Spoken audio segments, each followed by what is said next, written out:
Hola a todos, soy Merche, la profe de inglés del Centro de Estudios Luis Vives y hoy vamos a resolver el examen de BAU de inglés de la convocatoria de junio de 2024 de la modalidad de Ciencias Sociales. Para ello vamos a ver la resolución juntos que tenemos colgado en nuestra web. Para ello entramos en nuestra página web luis-mediovives.es, vamos a la pestaña de recursos y bajamos hasta exámenes resueltos. Recordad que también los tenemos colgados en nuestro blog. Vamos a la convocatoria de junio de 2024 de exámenes de BAU y lo tenemos aquí, Inglés de Ciencias Sociales. Recordad que siempre nos van a ofrecer 2 textos con 5 preguntas cada uno.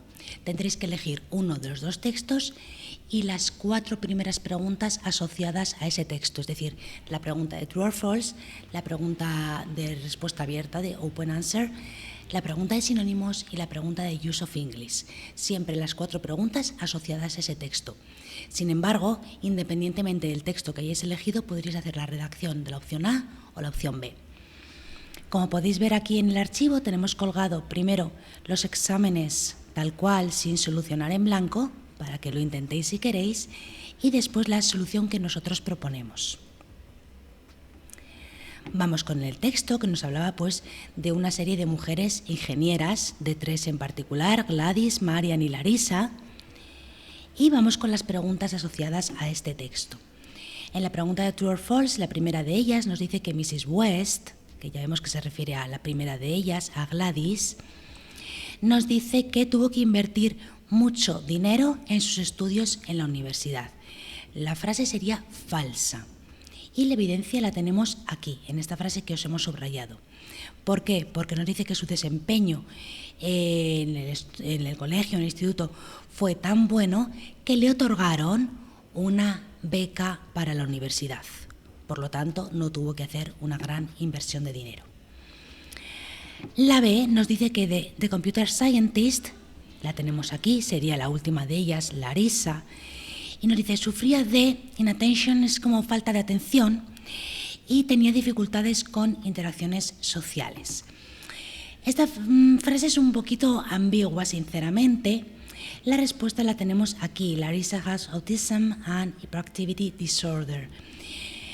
No nos pone tal cual estos términos que aparecen aquí, inattention and difficulties with social interaction, pero se supone que son rasgos que normalmente se asocian a este tipo de condición, ¿vale? Por ello lo hemos puesto verdadera, aunque tenemos que tener en cuenta que no lo dice tal cual en el texto. La pregunta 2, con respuesta abierta, entonces vuestras respuestas que hayáis dado serán diferentes, pero sí que vamos a tener en cuenta la idea clave o que debería aparecer en vuestra respuesta con unas u otras palabras. Nos pregunta qué causas sociales, por qué causas sociales lucha la señora Crook, la tenemos aquí, sobre todo dice aquí, Racial Justice and Women in Engineering. Lo hemos puesto como que aboga, por decirlo así, o lucha por una igualdad racial y apoya a las mujeres o ayuda a que las mujeres hagan carreras de ingeniería, carreras de ciencias, ¿vale? Con unas u otras palabras debería más o menos aparecer esta idea en vuestra respuesta. Luego nos preguntan qué tienen estas 3 mujeres en común. Estas 3 mujeres, lo primero que tienen en común, como el propio texto nos dice que son mujeres ingenieras. Ellas han siempre, cada una en campos todos relacionados con las ciencias, pero han hecho contribuciones que han tenido un gran impulso, que han sido pioneras en su campo. Pero no solo eso, sino siempre esto, han superado grandes retos y aparte las 3 son personas que promueven la diversidad y la inclusión cada una en su campo. Vamos con el ejercicio de sinónimos. Para el primero nos mandan exact y tendríamos accurate model, un modelo exacto, preciso. Para la B nos proponen foundation y proponemos basis, que sería como el fundamento, la base, la esencia del GPS. La C tenemos kit Un kit, un set, un conjunto de herramientas, ¿vale? O un conjunto de técnicas, herramientas, dependiendo. Y para la opción, para el apartado D, perdonad, nos piden un sinónimo de motionless. Motionless es algo que es estático, que no tiene movimiento, por lo tanto, static. Vamos con el ejercicio de Use of English. En la primera frase vemos que para el primer hueco ya sí que nos dan un verbo entre paréntesis, por lo tanto tendremos que elegir en qué forma verbal colocamos ese verbo, y en el segundo hueco no tenemos nada, por lo tanto sabemos que no es un tiempo verbal, pero tenemos que elegir qué tipo de palabra o categoría gramatical utilizamos. Para el primer hueco, mucho cuidado porque el looking forward to, al ver ese to podemos pensar que es un infinitivo, pero mucho cuidado. Nos pasa lo mismo que con get used to and be used to, que van seguidos de la forma en gerundio con ing, ya que se considera este to como una preposición. Por ello, lo que usamos aquí es un gerundio. En el segundo hueco, the new facilities, which es lo que proponemos, el relativo which, were built at the airport last winter. Usamos el relativo que se refiere a cosas, porque tenemos aquí delante facilities. No lo hemos puesto como opción, pero recordad que también podríamos usar that, ya que that sustituye a which o a who también, siempre en las frases especificativas, ¿vale? Recordad que si se tratara de una frase explicativa, las que van entre comas, no se podría usar el that, pero en este caso sí. Vamos con la B.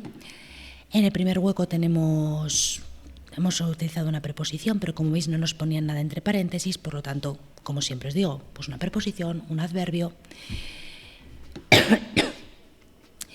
Y en el segundo hueco ya sí que tenemos un verbo, por lo tanto tenemos que elegir un tiempo verbal.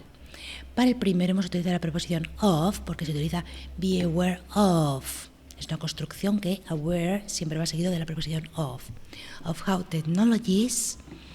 ¿Y qué tiempo vamos a utilizar aquí? Hemos utilizado un presente perfecto.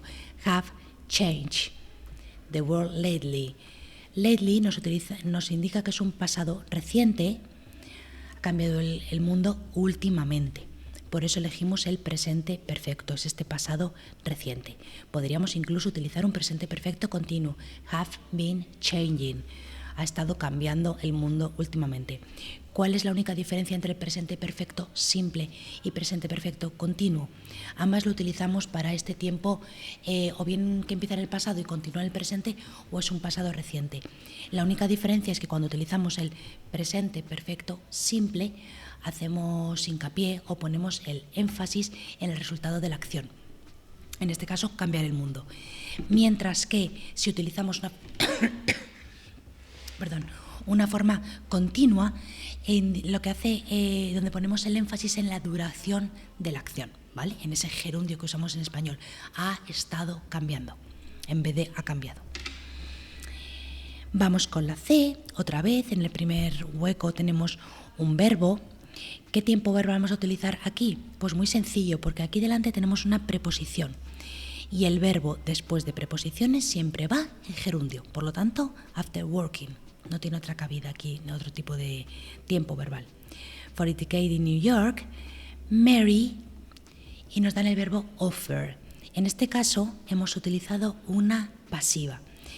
Cuidado que esta pasiva puede haber sido un poquito difícil de ver, porque la frase en activa tiene un complemento directo y un complemento directo.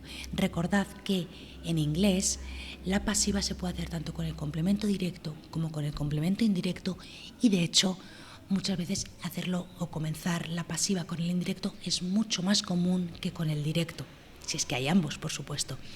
Y en este caso, si os dais cuenta, Mary fue ofrecida, si hacemos una traducción literal, cosa que no existe en castellano, por eso os digo que a lo mejor os ha costado un poquito ver que era una pasiva, una oportunidad para trabajar en la NASA el año pasado. Recordamos la forma de la pasiva. Primero tenemos que identificar, obvio, que es una pasiva, y tenemos que poner el verbo to be en el tiempo de la acción. ¿Por qué hemos utilizado el pasado del verbo to be?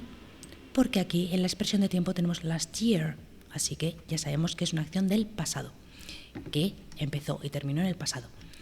y después del verbo to be siempre tenemos que poner el participio o, tercera columna, verbo irregular, es decir, ed o tercera columna del verbo principal. En este caso, offer, como es regular, lo pondremos con ed, ese participio en ed. Vamos con la última. Tenemos hueco en las dos y nos da entre paréntesis en la primera un verbo y en la segunda nos da technology, un sustantivo. Si leemos la frase completa, mucho cuidado siempre con leer la frase completa y no ir directos solo a rellenar el hueco, porque la frase completa es lo que nos da la pista de ese tiempo verbal. Vemos un if, por lo tanto ya estamos en una condición. Nos da ya la forma verbal que acompaña a esa condición. Ese verbo, weren't, está en pasado simple. ¿Y qué condición utiliza el pasado simple junto con el if en la parte de la condición? El segundo condicional, para hablar de hipótesis. El segundo condicional sería if past simple, would, plus the verb. Así que en este caso tendremos que utilizar ese segundo condicional, would be. Y en el último hueco nos da el sustantivo technology y tenemos que modificarlo de manera que acompañe a devices. Devices son dispositivos, por lo tanto es un sustantivo. ¿Qué palabra necesitamos que acompañe a este sustantivo y lo modifique? Un adjetivo. La forma de crear un adjetivo a partir de technology es cambiar esa griega por una i latina y añadirle después cal, technological, ¿vale? Y para terminar, esta opción A nos propone una redacción de opinión. Dice, ¿crees que dependemos demasiado de la tecnología? Justifica tu respuesta. Como siempre os explico en las resoluciones de exámenes, por supuesto, mi respuesta, mi redacción no se va a parecer a la vuestra, igual que la de ningún compañero. Simplemente os ofrecemos una respuesta por explicaros un poquito qué tipo de estructura os proponemos utilizar para esta redacción y también para que tengáis una como modelo. En el primer párrafo, en la introducción, yo siempre comienzo hablando del tema. En este caso, hablando de la tecnología. He empezado hablando de que hoy en día la tecnología forma parte de nuestra vida diaria, desde teléfonos hasta casas inteligentes, explicando un poquito. Y dejo ver ya mi opinión. Digo que aquí hay una gran preocupación, el hecho de que nos estamos convirtiendo en personas totalmente dependientes de la tecnología. En este primer párrafo, entonces, en la introducción digo el tema y dejo ver mi opinión, pero no la explico todavía. Ya tengo los dos siguientes párrafos de desarrollo para explicar mi opinión. A través del párrafo 1 y 2 explico esos argumentos que me llevan a mí a pensar que sí que dependemos demasiado de la tecnología, los explico y además doy ejemplos. Además, en este segundo párrafo de desarrollo, a partir de aquí, pongo como un poquito, no la idea contraria, pero sí que pongo que a pesar de que dependemos demasiado de las tecnologías, es que estas tecnologías están presentes en nuestro día a día y es que además en algunos campos son totalmente beneficiosas. Entonces dejo un poquito ver el contraste, ¿vale? Muy importante que nuestra opinión aparezca desde el primer párrafo, que muchas veces se nos olvida. No valdría que no aparezca vuestra opinión, por ejemplo, hasta el tercer o cuarto párrafo. Desde el primero, ese corrector tiene que saber ya si pensamos que sí, si pensamos que no, si estamos a favor, si estamos en contra o cuál es nuestra opinión. Y en el último párrafo, directamente, una conclusión. Recordad que en la conclusión, siempre lo repito muchas veces, no añadimos nunca ideas nuevas. Únicamente retomo la tesis, la idea principal de lo que he dicho a lo largo de toda mi redacción. Vamos con la opción B. La opción B, el título del texto, es que si la sopa de pollo realmente ayuda cuando estamos enfermos, ¿no? Nos cuenta un poquito, pues eso, que siempre cuando estamos enfermos desde hace muchos años, pues nos preparan nuestras mamás, nuestros papás, nuestros abuelos, quien sea, una sopita de pollo para ponernos buenos y nos dice que si realmente es algo que funciona o simplemente es un mito, ¿no? Vamos con las preguntas. Nos dice la de True or False, dice que la sopa de pollo es un remedio o una cura o un tratamiento reciente para cuando estamos malitos. Sería falso, de hecho lo acabamos de comentar. La frase la tendríamos, la evidencia aquí. Recordad que la evidencia copiamos siempre de punto a punto. Toda la frase nos lo dice desde for centuries, estamos hablando de siglos, y nos dice que esta tradición, ya viene de la antigüedad, se ha pasado de generación en generación en generación. Por lo tanto, no es algo reciente, falso. Vamos con la B.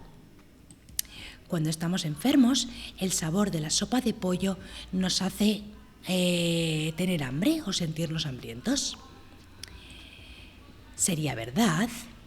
Y es verdad que aquí nos empieza hablando del sabor de la sopa de pollo y nos dice que juega, ¿no?, un papel importante en las propiedades curativas, pero no nos dice cómo, que es abriéndonos el apetito.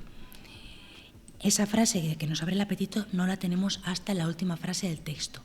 Nos dice, en particular, se ha probado que su sabor estimula nuestro apetito cuando estamos enfermos, ¿vale? Por lo tanto, la evidencia, aunque se empieza a hablar de ello en este párrafo, no la tenemos hasta el final del texto. Vamos con las preguntas de respuesta abierta, igual que antes, cada una tendréis la vuestra, pero vamos a ver qué respuesta, qué ideas clave deben aparecer en vuestras respuestas. Dice que qué dos características hace que la sopa de pollo guste tanto, ¿no? Recordad siempre contestar con vuestras propias palabras. En la original nos hablaba de ello aquí. La razón detrás de este éxito es su calidez, ¿no? Es algo calentito, y los sabores tan deliciosos que contiene, y nos dice de dónde provienen estos sabores. Aquí tenéis nuestra propuesta, pero viene a decir un poquito eso, ¿veis? Está calentita y estamos hablando de la combinación de sabores. Luego nos preguntan que por qué las personas con alguna enfermedad respiratoria dejan de comer. La respuesta la tendríamos en este penúltimo párrafo, que viene a contarnos que con las personas que tienen alguna enfermedad respiratoria se les inflama la garganta, y al tener la garganta inflamada les cuesta mucho más tragar y les duele, y por eso al final se les quita el apetito. ¿Qué es lo que contamos aquí? Dejan de comer debido a la inflamación en su garganta, que les hace que tragar sea incómodo y doloroso. Vamos con los sinónimos. Para really hemos utilizado actually, que la tenemos aquí en este primer párrafo. Cuidado con actually, espero que lo hayáis visto todos, porque actually es un false friend. Actually no significa actualmente, sino que significa realmente, ¿vale? Yo creo que esto es un poco tricky, os lo han puesto adrede. Vamos con la B, meaningful. Es algo que tiene significado, que es significante, que es importante, ¿vale? Significant role. La siguiente que nos piden sería treatment, tratamiento, y proponemos remedy, que sería como un remedio, una cura, un tratamiento. Y para la última que nos ponía possible, ponemos potential, ¿vale? Los posibles beneficios. Cada vez más este potential se está traduciendo como potencial, los potenciales beneficios o posibles beneficios que puede ofrecer algo. Vamos con el ejercicio de use of English. En el primer hueco ya nos pone que tenemos que utilizar el verbo speak y vamos a utilizar un gerundio. ¿Por qué se utilizaría un gerundio en esta oración? Utilizamos un gerundio porque cuando el verbo funciona como sujeto de la frase siempre va en gerundio. Por lo tanto, speaking. Speaking English Speaking English will help you find a job when you grow up. Cuando creces, ¿vale? Vamos con la B. Tenemos el verbo go y usamos un pasado simple en concordancia con este pasado simple que nos dicen en esta misma frase. Mary went shopping and found. Y ahora lo que tenemos que utilizar es un comparativo de good, ya que este dan me da la pista de que necesitamos un comparativo. ¿Qué es lo que tenemos que tener aquí simplemente en cuenta? que el comparativo de good es irregular. Bueno, tanto el comparativo como el superlativo. Better than or the best, si fuera el superlativo, ¿vale? Vamos con la C. En la C tenemos una negativa. ¿Y cómo sabemos que tenemos que utilizar neither? Por este nor que tenemos aquí. Ni John ni Paul, es una doble negativa, pueden cocinar una comida sabrosa. Y aquí tenemos un hueco, pero no nos ponía nada entre paréntesis. Como siempre os digo que tenemos que utilizar aquí pues preposiciones, relativos, comparativos, superlativos, en todo caso, o ese than o ese de. En este caso necesitamos la preposición under, que sería la misma que en español, bajo presión, under pressure. Vamos con esta de reported speech, que puede que alguno tengáis opciones diferentes. Veremos cuáles ofrece directamente la universidad, ¿vale? Las respuestas oficiales. ¿Por qué os digo esto? La frase original dice, "Did you like chicken soup when you were a child?" She asked me. Nuestra propuesta es, she asked me if or whether if I liked chicken soup when I was a child. Como veis, hemos añadido este if, o como os digo, podríamos poner también whether, porque es lo que utilizamos para las preguntas que no son de WH, es decir, aquellas que empiezan por el auxiliar, pero como podéis comprobar, hemos mantenido el pasado simple que se utilizaba en la pregunta y hemos mantenido el pasado simple que se utilizaba también en la frase en estilo directo. ¿Por qué lo hemos mantenido? Pues a ver, normalmente la norma nos diría que el pasado simple se convierte en pasado perfecto, ¿verdad? Pero realmente aquí no estamos hablando de una acción única, sino que estamos hablando de ese primer verbo, es algo que, what did you used to do, algo que solías hacer. No es lo mismo decir que me había gustado la cena de ayer que me gustaba como algo que es una acción continuada, ese solía, no ese used to, que solía ocurrir en el pasado, por eso lo hemos mantenido, igual que esta expresión, que vendría a ser todo una expresión de tiempo, ¿verdad? Nos pone en un contexto, sería como si nos dijera in 1992, pues esto es exactamente igual. Además estamos hablando de estos stative verbs, ¿vale? Vamos con la respuesta de la redacción. Describe and justify what a healthy diet is for you. Es un texto, bueno, es sencillo, lo que pasa es que el mayor problema que le veo yo aquí a este healthy diet es que a lo mejor tenemos ideas, pero nos saldría un texto un poco cortito, como que cuesta, ¿verdad?, hablar 200 palabras de healthy diet. Entonces, ¿qué os hemos propuesto aquí? Continuamos con la estructura en 4 párrafos. Empezamos siempre con la introducción, en la cual yo siempre empiezo igual. Tenemos que hablar del tema en sí. Healthy diet pues es necesaria para prevenir enfermedades, para un bienestar general, y ya tengo que dejar ver, en mi opinión, cuál es esa dieta saludable, ¿vale? Sin entrar en materia, es decir, simplemente lo comento. ¿Por qué? Porque a lo largo de estos 2 párrafos voy a describir, voy a argumentar, voy a explicar mi opinión, ¿vale? Con ejemplos y argumentos. Y en la conclusión, una vez más, vuelvo a retomar las ideas que ya he dicho anteriormente desde la introducción, ¿vale? Recordad siempre, os lo digo en todos los vídeos, es mejor poner pocas ideas bien argumentadas, bien explicadas y con muchos ejemplos, con ejemplos, que poner un listado de ideas, ¿vale? Espero que os haya salido fenomenal. Si tenéis cualquier duda, nos escribís en comentarios. Gracias.